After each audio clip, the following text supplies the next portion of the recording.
Hello and welcome.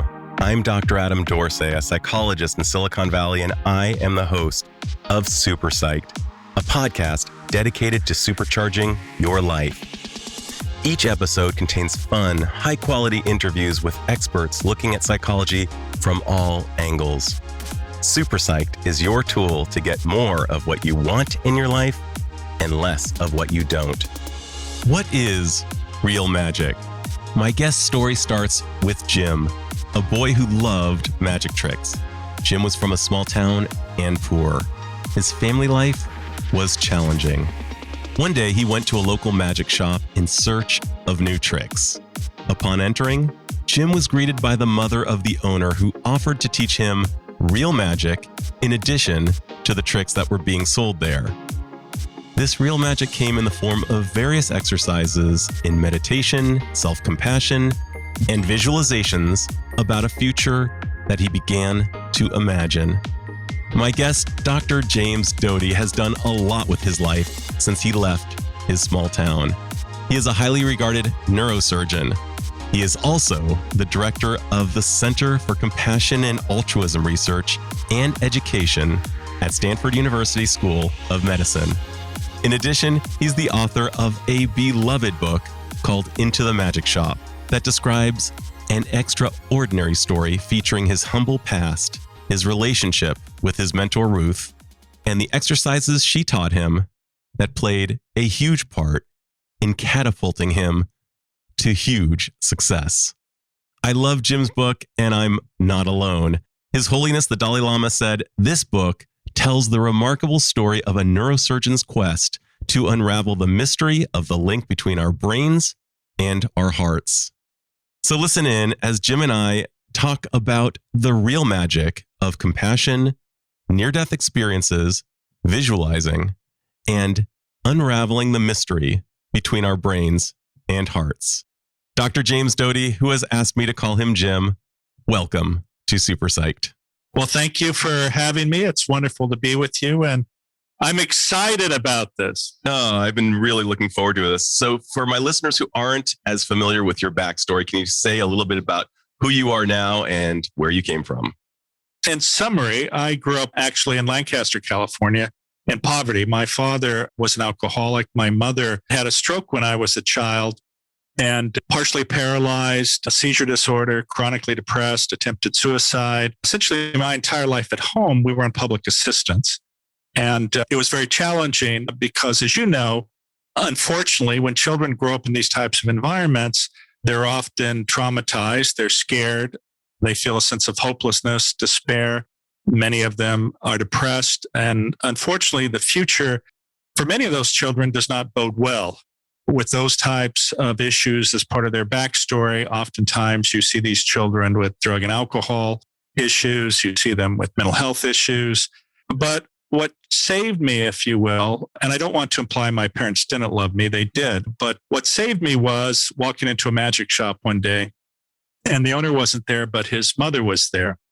And she greeted me with this really radiant smile. And the nature of how she smiled, how she looked at me, how we talked, created this environment of psychological safety, which is very important for us to thrive, if you will, where you feel no one's judging you, you're accepted, they're not critical.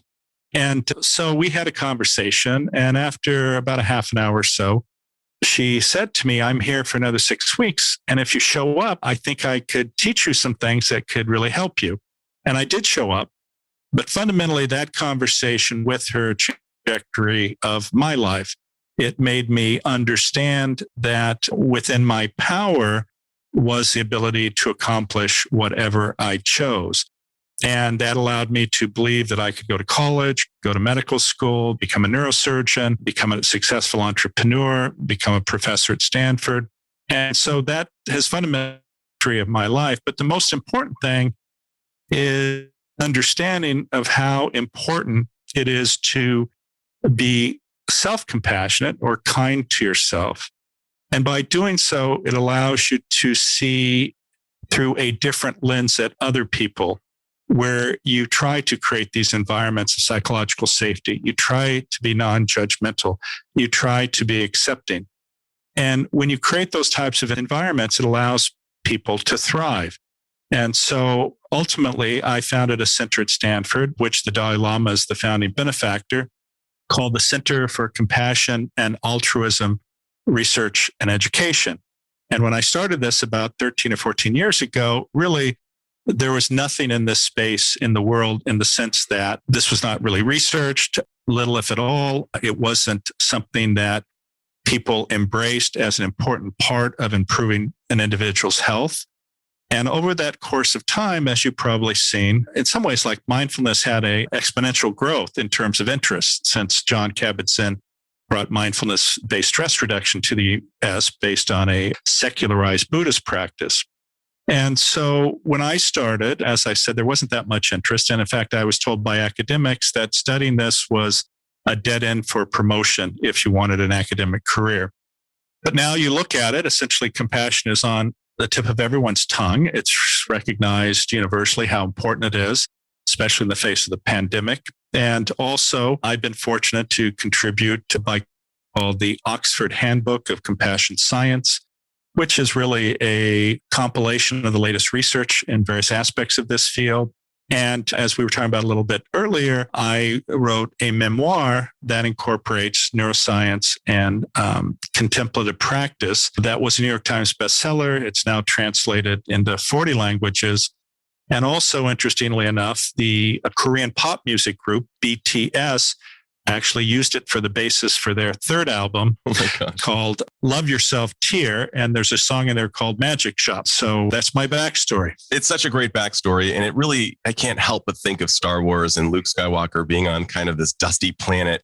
And here you are on a bicycle in this dusty town of Lancaster. And there you go, searching for magic, wanting to connect with your own inner genius through magic, wanting to perhaps even through trick of hand, be able to connect with people and kind of trick people. And then this Obi-Wan Kenobi-like figure, a mentor, shows up in your life in the form of Ruth, who offers you real magic. She says, I'll give you 6 weeks. I will be your Mr. Miyagi. I will be your mentor. I will teach you how to connect to yourself, how to connect to others, and actually have an unimaginably amazing future. It's almost like that Zen aphorism of, when the student is ready, the teacher shows up. You were ready and you didn't even know it. And I was wondering, can you describe what self-compassion is and how it's done?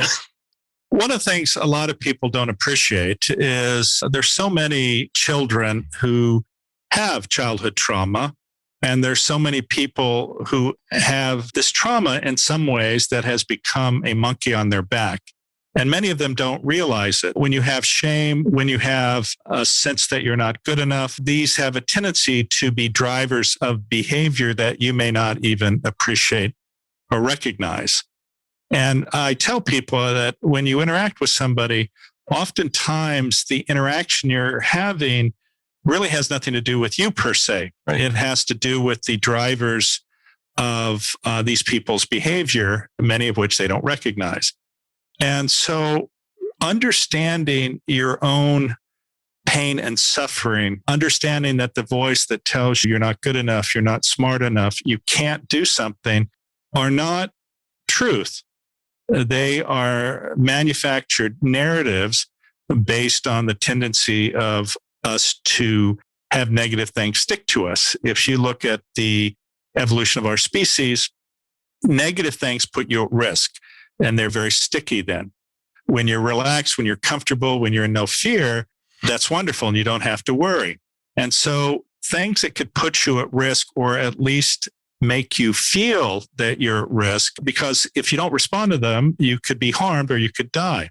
As an example, on the savannah in Africa, if the lion moves the grass and you know that grass is being moved by a lion, then of course you kick in the flight, fight, freeze response, and then you act. But it's a short-circuited type of act because you're just trying to survive. You're not using or you don't have access to those other parts of your brain, like your executive control function areas where you have access to memory, prior experiences, and so that you can make a much more discerning decision about what you're going to do. You just want to survive. And as a result, this profoundly affects your physiology in a negative way. And so recognizing that and then changing how you react is very important. And unfortunately, in modern society, it actually is always stimulating for many people their sympathetic nervous system, not necessarily in the sense of they fear for their life, but in a sense that they are uncomfortable, they feel they're being judged, they feel they're not good enough. And then that has impact in terms of their creativity, their productivity, their ability to get along. You know, the number of positive effects of self-compassion, just to your point, in terms of really activating the parasympathetic, the rest and digest, and the tend and befriend components of our brain are so crucial. A lot of people, unfortunately, live under the fallacy that self-compassion is more akin to self-indulgence and just allowing yourself to sit around, eat chips, and, just contemplate your navel without actually moving through life. But we've seen through various coaches, anything from, the paradigm of Bobby Knight, who throws a chair across the room and what happens to the team, creating an unsafe environment, to all the way to Steve Kerr, who considers one of his 4 basic principles for management. He named them on this very show. Compassion and mindfulness are 2 of those. And here you are, a world-class neurosurgeon who created the cyber knife and who's done all kinds of incredible things, rocking self-compassion as like one of the most important things. And it has its roots all the way back to Ruth and you sitting in the magic shop, which to me is just dumbfounding. Well, it's interesting because that was in the late 60s, of course. And while we did have Haight-Ashbury and the Summer of Love, that being said, these thoughts were not well known throughout the United States. This idea of neuroplasticity, the ability to change your brain, the concept of mindfulness, which we're discussing. And for whatever reason, Ruth knew about these. And I think she certainly probably had a background somewhere near Haight-Ashbury. And the thing was that she frankly understood my own suffering. And I think that probably through her own suffering, she was attuned to that. And in some ways, I'm very attuned to individuals who are suffering. And so she taught me these techniques, which, as I said, were very profound. You mentioned the rest and digest or friend and befriend system, the parasympathetic nervous system. When you're able to engage that, it has a profound benefit. Not only does it calm your mind, but it changes your physiology. Your cardiac function's improved. Your blood pressure's lowered. The production of inflammatory proteins is decreased. And of course, these proteins are associated with a lot of disease states, especially chronic ones. Also, you have a boost in your immune system. You have markers of stress as cortisol decreased in your peripheral circulation. So all of these very profound effects. And ultimately, it actually is in some ways anti-aging because it affects the length of your telomeres in a positive way. So very profound. Very profound. And a mutual friend of ours, Scott, and I were taking a walk last week, and a guy, you can't make this up, barrels through the stop sign. And it was the line in the savannah for me. I had a massive amygdala hijack. My sympathetic nervous system was just kicked into overdrive. And Scott, who's a spectacular practitioner of meditation, mindfulness, and compassion, just looked at me and said, that guy must be in a real hurry. I was thinking, I would love to be able to rock that Jedi mind trick because, as you and I both know, resentment is like drinking poison and hoping the other will die. Let's talk a little bit about manifestation, though, because one of the great things that Ruth gave you was the capacity to imagine a future and manifest it, whether it was something material or something achievement oriented or a feeling state. Can you talk about manifesting and how that showed up in your life? What is manifesting? How do you do it? Is there any science behind it? It's interesting you bring that up because I'm actually about to finish another book, which is called Out of the Magic Shop, The Power of Intention. So thank you for that plug. That should be coming out delighted. In the fall or early next year. It's interesting because when you have this negative dialogue going on, when you have this statement to yourself that says, I'm not good enough, it's not possible, the reality is, by definition, that is reality. And so one of the first things you have to learn is to change that dialogue. Ruth used the analogy of changing the radio station, if you will. So avoiding those types of statements and understanding that you have extraordinary power within yourself to manifest. And this is part of the problem is people believe that things just happen to them and that they don't have any control. And if that's what you believe and you have no plan, you have no goals in the sense that you have mapped them out, if you will, to manifest them, then it seems as though everything just happens. And nothing could be further from the case. Now, I don't want to imply, and there are books like The Secret or The Celestine Prophecy that talk about, well, if you do this, you're going to make lots of money. I'm not interested per se in making lots of money. I'm interested in how you can manifest your best self, how you can create meaning and purpose in your life. And that is by being of service to others. And being of service to others can manifest itself in many ways. But when you have this, if you will, this purity of your intention, the likelihood of manifesting things is much higher, I believe. When you try to manifest and it's all about yourself and your needs, I think it's a much more difficult, if not impossible task. Don't get me wrong. There are people who do that. You'll have people who said, I wish to have $10 million and I did X, Y, and Z and I got it and God is great and blah, blah, blah.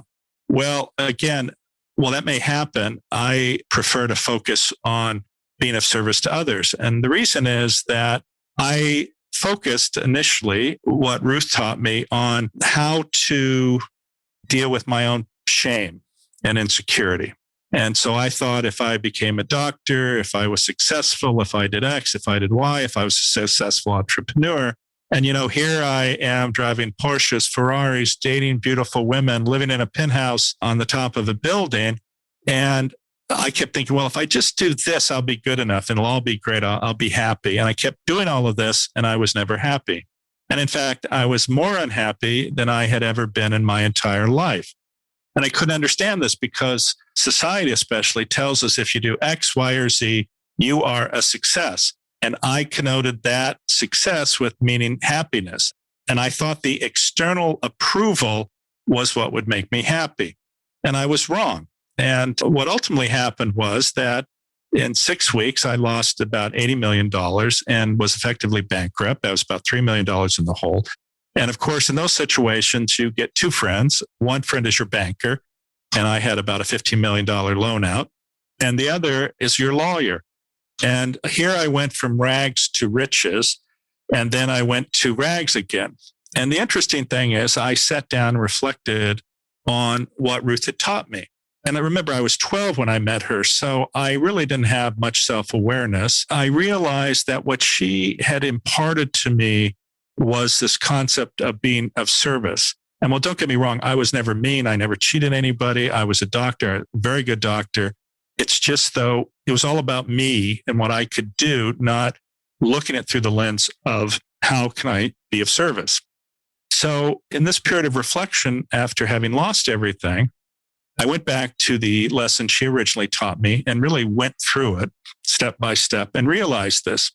And while I was dealing with the lawyers, here I am broke. I realized after conversation with them that I had donated an immense amount of stock in a company that had not yet gone public to charity.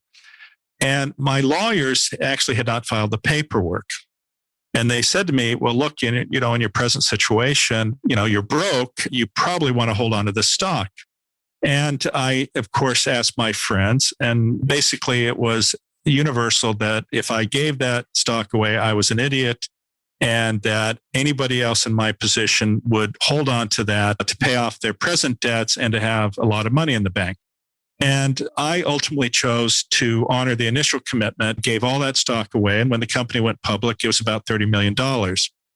But what that allowed me to do was, again, to see the world through a different lens. I set up health clinics all over the world. I funded an AIDS HIV program for teenagers and young adults. I set up an equine therapy program. I endowed chairs at universities. I funded research. And I founded the center at Stanford, the Center for Compassion and Altruism Research and Education, of which the Dalai Lama is the founding benefactor. And what I tell people is that here I went from rags to riches to rags, but ultimately through that exercise, I got all the riches. And it's not the riches of money per se. And don't get me wrong, I'm not complaining. I'm not starving, certainly. But it's the riches of a depth of love, a depth of compassion, a depth of self-compassion, the ability to see the world in a different way than I had. And that has been an extraordinary gift and is really one of the greatest riches when you can see that world in that way. Because this idea of purpose, of meaning, that is what gives long-term happiness. I always tell people that the way you want to be remembered by your children is if when they think of love and compassion, they think of you. You're tearing up now, and I feel like I'm going to as well. Well, yeah. Can you tell me what's going on for you? If it's not too personal to ask. No. Like if these tears could talk, what would they be saying, Jim? On one level, of course, it's sort of the pain I suffered and the benefit of others being compassionate to me. The other side is, of course, recognizing that within me is the ability to give that same gift. So imagine here, I've been through this experience and while I may be broke at the time, it allowed me to meet the Dalai Lama, become chairman of the Dalai Lama Foundation. It allowed me to become friends with Desmond Tutu, with Alma, the hugging saint, with Sri Ravi Shankar, with Sadhguru, with the Pope, and a whole variety of individuals who each of us can look up to and see the purity of their own hearts and their actions. And people sit there and they'll say to me, they'll go, well, Jim, you're an atheist. How is it that you're able to be friends with all of these spiritual and religious leaders? And what I tell people is that, these individuals are not entwined in their dogma. If you're pure of heart, if you care, if you're compassionate, they can read these feelings in a microsecond. And that's why so many of them have become friends of mine, because I have no other agenda than to love and care and be compassionate. And they can see that, they can sense that, and you find yourself in great company with them, really profound company with them when you're able to access that and they're able to see that in you. I want to hear about your relationship with tears throughout the course of your life. Clearly, your North Star is living authentically, living an integrated life. Living in a congruous manner is what I keep hearing from you, that you don't care what other people think, that you want to be real. And I'm imagining, you as a young boy in Lancaster, California, about to be bullied on your way to Ruth's magic shop. And, this bully basically asked you to kiss his feet and tears were not allowed. And then, the young man in school, going to pre-med and to med school and then rocking it and becoming the rock star in the army and post-army, and tears would be a different thing there. And then today, I'm just kind of wondering, could you take me through your tears in terms of how you've related to them over the course of time? I think that I was always very sensitive, and there were periods where I would tear up. I didn't do it very often, but unfortunately, sort of in the drive to be successful, that is not necessarily felt to be appropriate. But once I got to a certain level, and in some ways related to interacting with the Dalai Lama and really exploring this area, I realized that it was okay. And, these deep feelings that I won't say mask, but I didn't necessarily display them, were okay. And in fact, when you're that way, people like you to be that way. They want to relate to somebody that way. They don't look at you as weak. In fact, being able to hold your own and cry or shed a tear is very powerful. Now, people ask me, they go, well, you're a neurosurgeon. Wow, don't you get teary-eyed in the operating room? No. In fact, yeah. Yeah, I can, regulate this too, but I have no problem holding somebody, family member or someone who I've operated on and shed tears with them. It's okay. I don't get lost in these extremes. As you probably see, I can be crying and I can laugh a second later. It's the ability to be resilient in the face of these emotions and, practice this concept of equanimity. Getting lost in the extremes certainly doesn't benefit anyone. Trying to have an even keel. But that being said, being in those places without getting lost in those places is okay.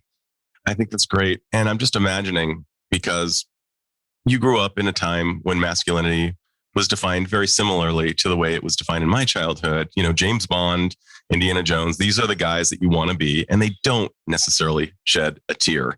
And it really limits the scope of our life experience while we're alive. It's almost an insurance policy that we won't live fully while we're alive, which is quite a tragedy if you think about it.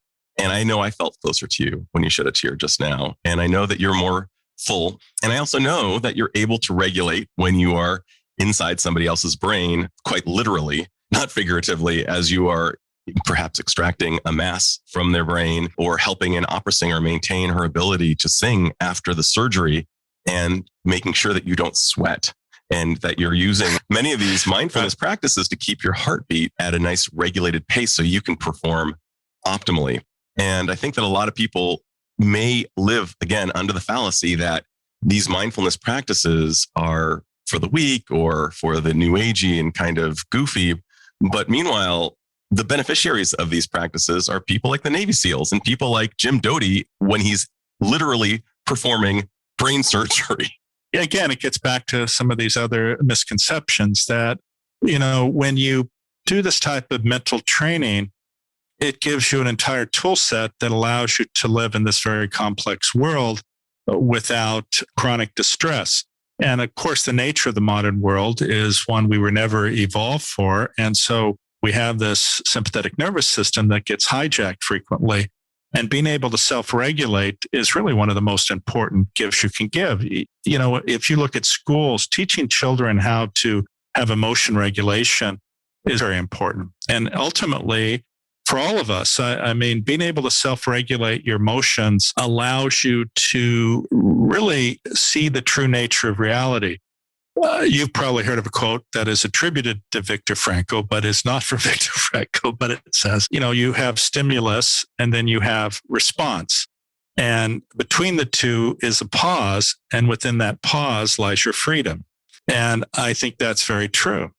And I always attribute it to Viktor Frankl. It sounds like it's to someone else. So quotes are so frequently misattributed. Let's go to near-death experiences. You've thought about this a lot as a physician and as a human being.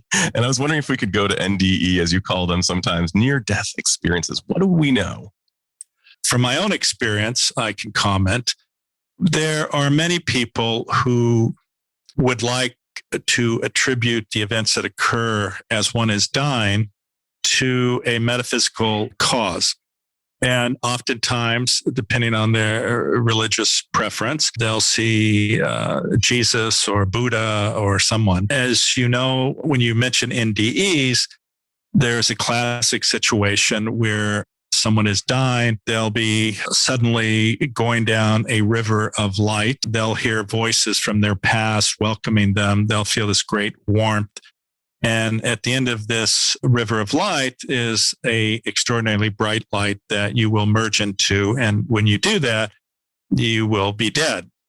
And for me, I had that classic experience. And right before I was to enter that area of complete lightness and merge into it, I suddenly said, stop. And I woke up and I was in the recovery room.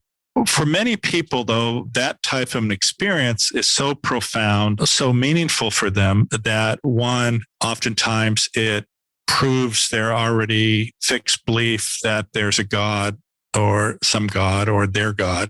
And then it results in them changing their lives, hopefully for the better.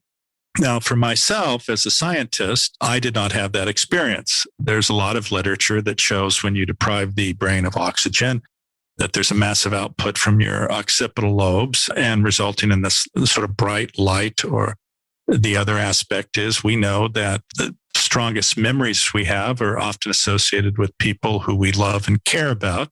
And of course, as you're dying, those for many people have the deepest meaning. So they occur. So for me, I did not have this metaphysical experience whatsoever.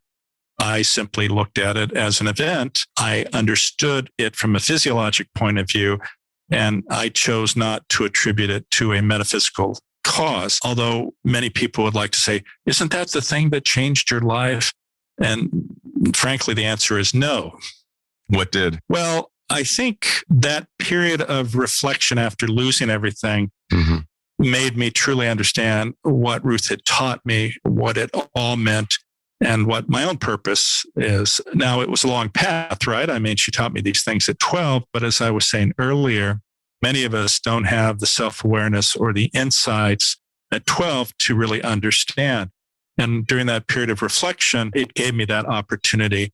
And I just chose at that point to focus on being of service. And this is not to say that my choice is the correct one.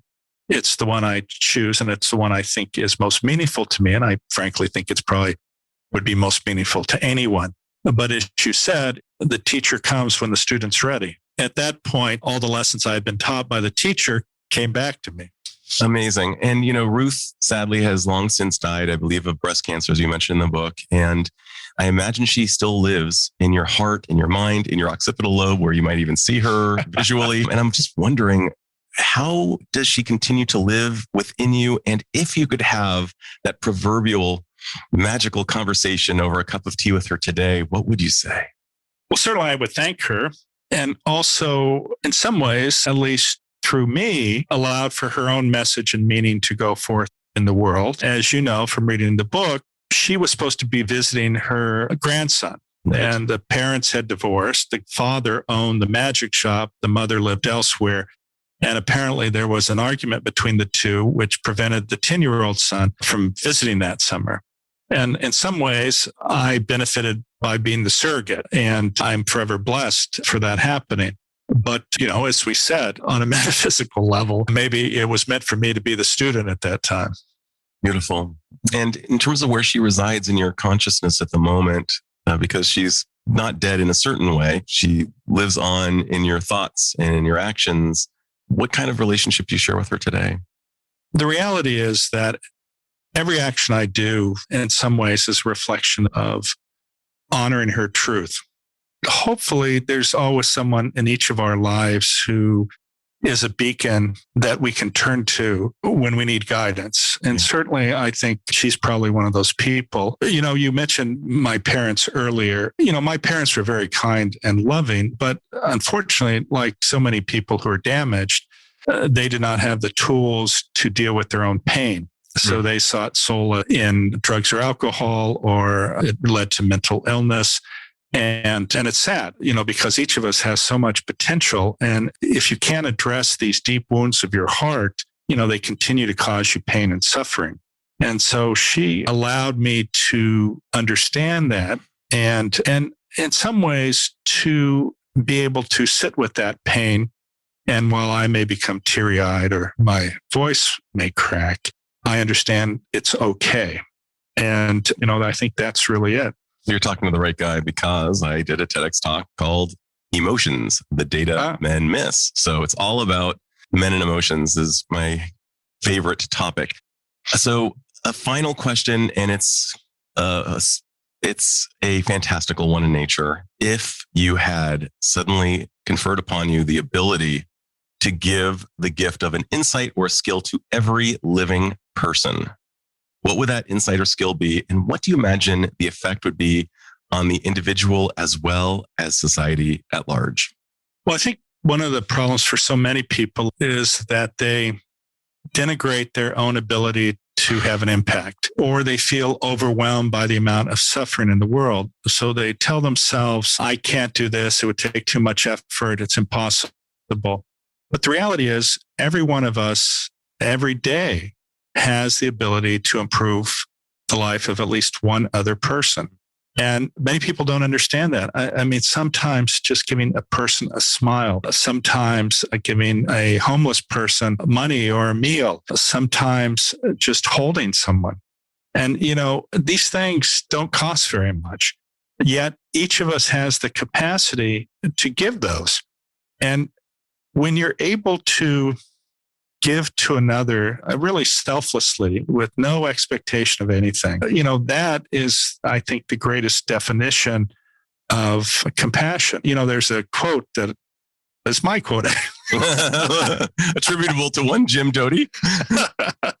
I know who the origin of that. But what I tell people is, let's see if I can remember my quote. It's basically, the most religious people to me are those who are most compassionate. And I think that's really true. Getting lost in dogma may be helpful, but following your heart and opening your heart is the most powerful thing in the world. Man, my brother. Jim, it has been a total delight, and I'm so grateful to you for sharing your gift with my listeners. This has been amazing. That's very kind of you. I appreciate that. Yes, I hope we get to spend some more time together at some point. And let's see. So I mentioned my book, Into the Magic Shop. You can find out more about my work at Stanford at ccare.stanford.edu. You can go to a website called intothemagicshop.com, which talks about things related to the book. And if any of you have a question or feel I can help, just drop me an email at jrdoty@stanford.edu. Thanks again, Jim. I hope to be in touch, and I would love to continue our conversation in one way, shape, or form.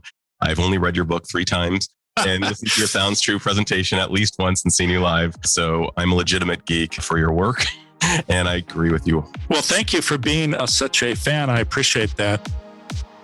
This is Dr. Adam Dorsey thanking you for listening to Super Psyched. If you know anyone who might like it or who might benefit from listening, share it. And if you like the episode, please hit subscribe.